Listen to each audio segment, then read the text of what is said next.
انتہائی واجب الاحترام، قابل صد احترام اہل سنت والجماعت کے غیور نوجوان ساتھیوں، دوستوں اور بزرگوں، اسلام ایسا زبردست اور عظیم دین اور مذہب ہے کہ جس وقت یہ دنیا میں آیا اس وقت کے حالات جو تاریخ کی کتابوں کے اندر ہمیں ملتے ہیں اس سے آپ حضرات بخوبی واقف ہیں۔ انسانیت سے متعلق اس دور کے اندر کوئی قوانین موجود نہیں تھے، بلکہ انسانیت کسے کہا جاتا ہے یہ تصور ہی اس دور میں موجود نہیں تھا۔ اسلام نے آ کر کے لوگوں کو انسانیت سے روشناس کرایا اور یہ بتلایا کہ یہ انسان اشرف المخلوقات ہے، اس کائنات کا دولہ ہے۔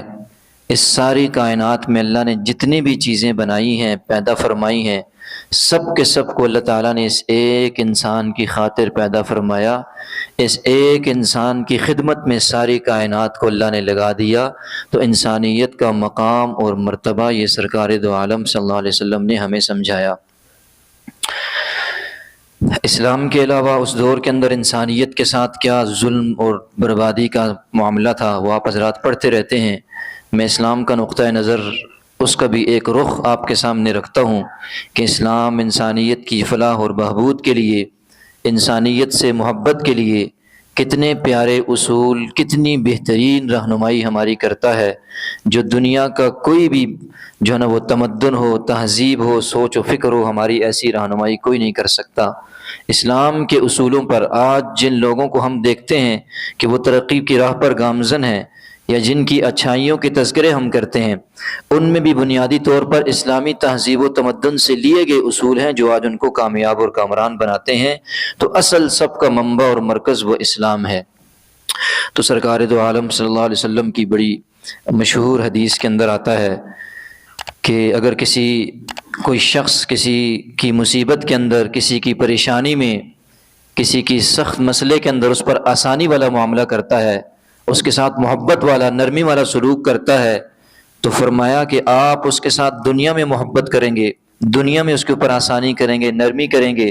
اس کی برکت سے اللہ تعالیٰ آخرت کے اندر آپ پر آسانی فرمائے گا اور آپ پر آخرت میں جو ہے نا برکتوں اور رحمتوں کا نزول فرمائے گا۔ یعنی ایک مسلمان جب کسی دوسرے شخص کے ساتھ تعاون کرتا ہے، اس کی مشکل کو آسان کرتا ہے، اس سے محبت کا درس دیتا ہے، اس کے ساتھ نرمی والا، رحم والا معاملہ کرتا ہے، تو یہ سوچ کر کرتا ہے کہ بھائی اس کا مجھے میرے اسلام نے حکم دیا، میرے اللہ نے مجھے حکم دیا، میرے سرکار نے مجھے اس کا حکم دیا، تو میں اس کی ضرورت میں اس کا معاون بنوں گا، اس کے لیے آسانی کروں گا، تو اس کی برکت سے اللہ مجھے ثواب بھی دے گا، میرا مالک بھی مجھ سے خوش ہوگا اور میرے اسلام پر بھی اسی طرح عمل ہو جائے گا۔ اور یاد رکھیں یہ دوسرے کے اندر، دوسروں کے ساتھ نرمی کا، محبت کا، رحم کا معاملہ اور یہ جذبہ، یہ نرمی دل کی یہ کیفیت کب پیدا ہوتی ہے؟ یہ تب پیدا ہوتی ہے جب آپ اللہ کی مخلوق سے محبت کرنے لگ جائیں۔ اگر آپ کے دل میں اللہ کی مخلوق کی، انسانیت کی محبت نہیں ہے تو پھر آپ دوسروں پر نرمی اور شفقت نہیں کر سکتے، آپ ان پر رحم نہیں کر سکتے جب آپ کے دل میں خود رحم ہے ہی نہیں ہے۔ تو یہ رحم کیسے پیدا ہوتا ہے؟ اہل اللہ، اولیاء، خانقاہوں کے اندر اس کی جو صورت بتلاتے ہیں کہ آپ یہ تصور کریں، یہ سوچیں زمین پر چلتے پھرتے لوگوں کو دیکھ کر کہ یہ میرے مالک کے، میرے خالق کے، میرے محبوب کے بنائے ہوئے لوگ ہیں، اس نے ان کو پیدا فرمایا ہے، تو جو اس کی مخلوق ہو مجھے اس سے محبت ہونی چاہیے۔ اگر مجھے اپنے مالک کا جو ہے نا وہ احساس ہے اور اس کی طرف میں جانا چاہتا ہوں تو اس کی بنائی ہوئی ہر چیز سے، ہر انسان سے مجھے محبت ہونی چاہیے۔ یہ جذبہ جب انسان کے دل کے اندر آ جائے لوگوں کو دیکھ کر، تو مجبور کرتا ہے کہ اپنے خالق اور مالک کی بنائی ہوئی ہر زندگی کو، ہر سانس کو، ہر بندے کو، ہر ذی روح کو انسان کوئی نقصان نہ پہنچائے، اس کا فائدہ ہی سوچے۔ اور یاد رکھیں یہ آسانی کیسے ہے؟ زندگی کے ہر شعبے میں ہر وقت آپ کر سکتے ہیں۔ آسان سی ایک مثال چلیں دے دیتا ہوں۔ مثال کے طور پر آپ نے کسی شخص کو قرض دے دیا، اب آپ نے ایک تاریخ بھی طے کر لی کہ فلاں مہینے میں فلاں تاریخ کو 2 مہینے کا، 3 مہینے کا، سال کا وقت دے دیا کہ مجھے واپس کر دینا۔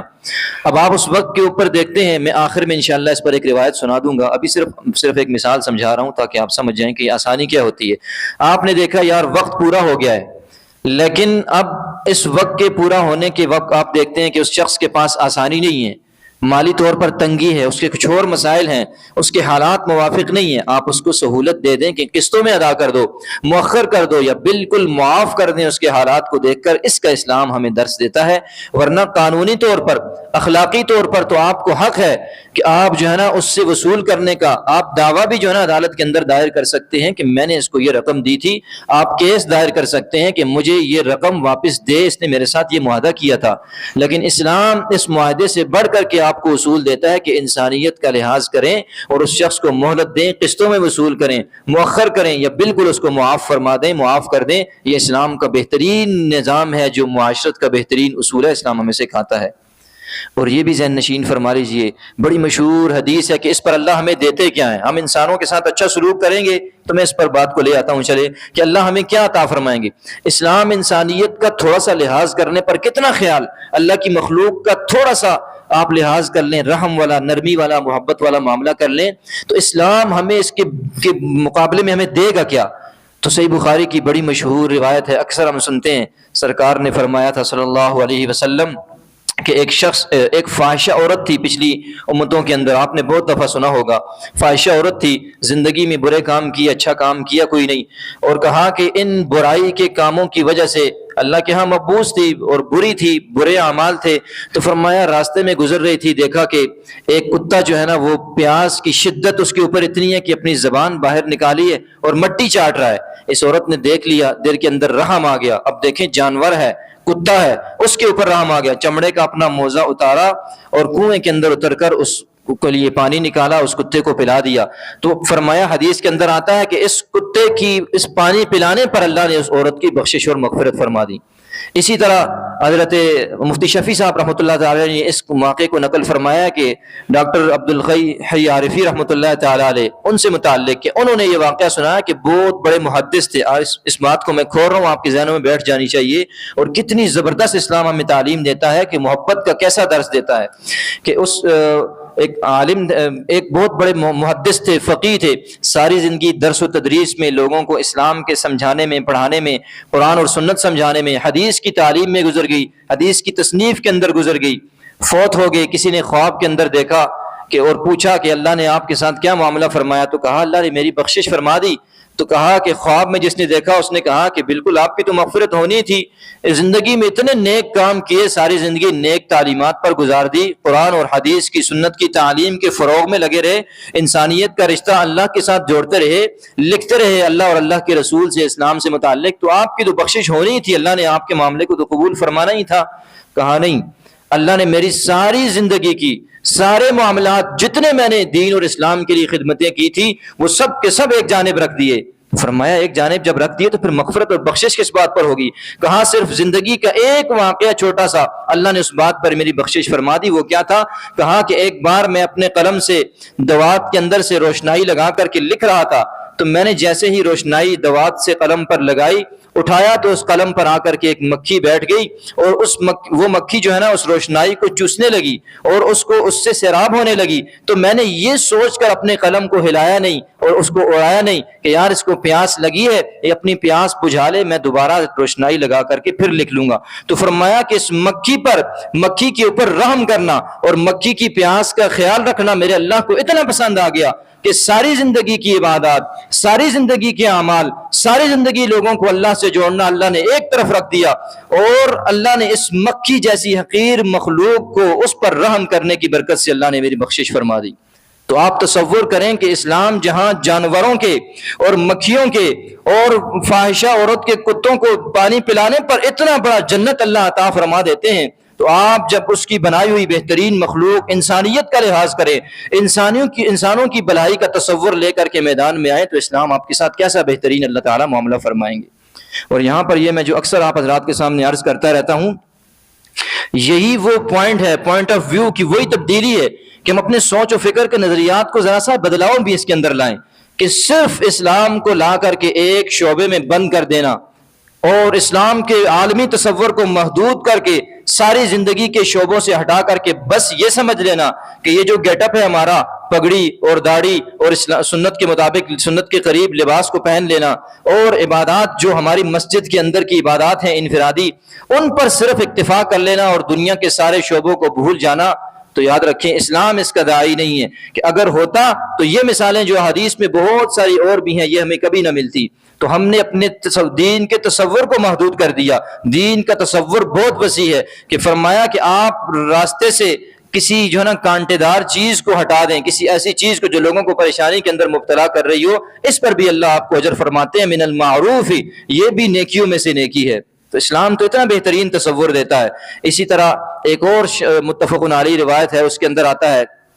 کہ آپ صلی اللہ علیہ وسلم نے ارشاد فرمایا کہ ایک شخص تھا، تاجر تھا، وہ لوگوں کے ساتھ ادھار ان کو دے دیا کرتا، بعض دفعہ کوئی چیز فروخت کر دیتا، ادھار پر فروخت کر دیتا، بعد میں اپنے ملازم کو جب اس ادھار کی وصولی کے لیے بھیجا کرتا تو اس ملازم کو ایک بات کہا کرتا تھا، اپنے کارندے کو، حدیث میں آتا ہے، اس سے کہتا کہ جاؤ دیکھو فلاں بندے سے ادھار کا مطالبہ کرو، اس سے کہو وقت پورا ہو گیا ہے ادھار دے دو، لیکن دیکھنا اس کے چہرے کو پڑھ لینا، اس کی پریشانی پر غور کر لینا، ایسا نہ ہو کہ پریشان ہو، تنگ دست ہو، نہ دے سکتا ہو، آگے سے کوئی آپ کو عذر پیش کر رہا ہو تو اس کے عذر کو قبول کر لینا، اس کی ادائیگی کو مؤخر کر دینا، اور اگر دیکھنا اتنا بھی اختیار دیا کہ اس کے حالات موافق نہ ہو، یعنی ادا نہ کر سکتا ہو، حالات بہت ٹائٹ ہوں، تو اس کو کہہ دینا کہ میرے مالک نے اجازت دی ہے، تجھے یہ قرض معاف ہے، تو آئندہ یہ قرض ادا نہ کرنا۔ تو حدیث کے اندر آتا ہے کہ وہ لوگوں کے ساتھ ایسا بہترین معاملہ فرماتا، جب اللہ کے دربار میں مرنے کے بعد چلا گیا تو اللہ نے فرمایا تو میرے بندوں پر رحم کا معاملہ کرتا تھا، اور میرے بندوں کی جو ہے نا آسانی کو دیکھتا تھا، ان کی معافی کو دیکھتا تھا، اپنے حق پر ہونے کے باوجود، اپنے پیسے ان کے اوپر ادھار ہونے کے باوجود، حق زبردستی بھی تم وصول کر سکتے تھے لیکن تم نے وصول نہیں کیا، معاف کر دیا، تو جاؤ آج میں تیری زندگی کی ساری خطاؤں کو معاف کرتا ہوں، اپنا حق تم سے کوئی وصول نہیں کرتا، جیسے تو مہلت دیتا معاف کرتا، میں تجھے بھی معاف کرتا ہوں، جنت کے اندر چلے جاؤ۔ تو اسلام تو انسانیت سے متعلق ایسا بہترین اصول دیتا ہے۔ آخری روایت سناتا ہوں، حضرت عبداللہ بن عمر ہیں، بہت ساری روایات ہیں، عبداللہ بن عمر ہیں رضی اللہ تعالیٰ عنہ، فرمایا کہ سرکار دو عالم صلی اللہ علیہ وسلم کی مجلس میں ایک شخص آیا اور آ کر کے اس نے ایک سوال پوچھا۔ ہم اکثر یہ بات سنتے ہیں کہ صحابہ تشریف لاتے، مختلف صحابہ، یہ سوال ہوتا کون سا عمل سب سے بہترین ہے۔ یہ ایک شخص آیا، عبداللہ بن عمر فرماتے ہیں رضی اللہ عنہ، اس نے آ کر کے کہا کہ یا رسول اللہ صلی اللہ علیہ وسلم کہ بتلائیے کہ کون سے لوگ اللہ تعالیٰ کے ہاں افضل ہیں، عمل بھی کہا کون سے لوگ اللہ کے ہاں افضل ہیں، اور یہ بھی بتائیے کہ یا رسول اللہ اللہ کو کون سے عمل پیارے ہیں۔ عمل کا بھی پوچھا، عمل کرنے والوں کا بھی پوچھا، تو فرمایا سرکار دو عالم صلی اللہ علیہ وسلم نے جواب جو دیا اس کا مختصر خلاصہ اور اس کی ایک دو جزیات جو ہے وہ ہم سے متعلق ہیں۔ فرمایا کہ جو شخص دوسروں کے لیے زیادہ فائدہ مند ہو وہ عام لوگوں کی بنسبت اللہ کو زیادہ پسند ہوتا ہے۔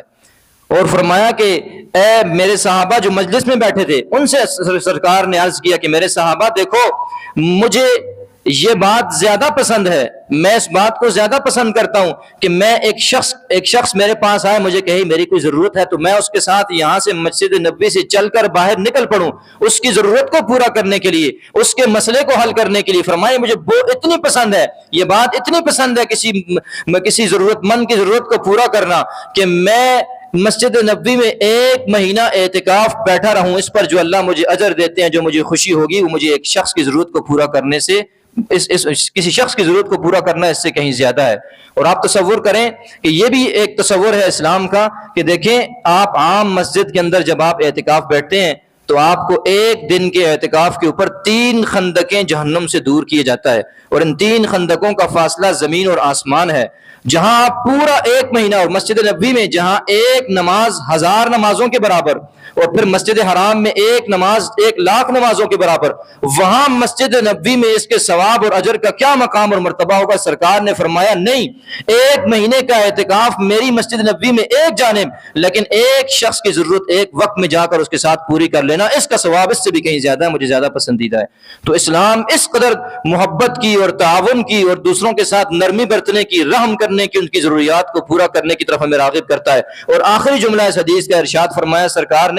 کہ جو شخص بھی دنیا کے اندر لوگوں کی ضروریات پورا کرنے کے لیے ان کے ساتھ کھڑا ہو جائے گا، ان کے اوپر رحم فرمائے گا، ان کے ساتھ نرمی اور آسانی والا معاملہ فرمائے گا، تو فرمایا سرکار نے صلی اللہ علیہ وسلم اس قیامت والے دن میدان محشر کے اندر جہاں لوگوں کے قدم ڈگمگا جائیں گے، جہاں لوگ جو ہے نا ان کے قدم پھسلیں گے، اور جہاں اپنے برے اعمال کا خطرہ ہوگا، اللہ اس دن ان لوگوں کے ساتھ معاملہ اچھا کرنے والوں کو، ان کی ضرورتوں کو پورا کرنے والوں کے قدموں کو وہاں ثابت قدم فرما دے گا۔ تو جہاں انبیاء بھی نفسی نفسی نفسی کی جو ہے نا وہ صدا بلند کر رہے ہوں گے، سب کو اپنی پڑی ہوگی۔ قرآن نے منظر کھینچا نا، قیامت والے دن کسی کو پرواہ نہیں ہوگی۔ ماں اپنے دودھ پیتے بچوں سے بھی بالکل جو ہے نا وہ اس سے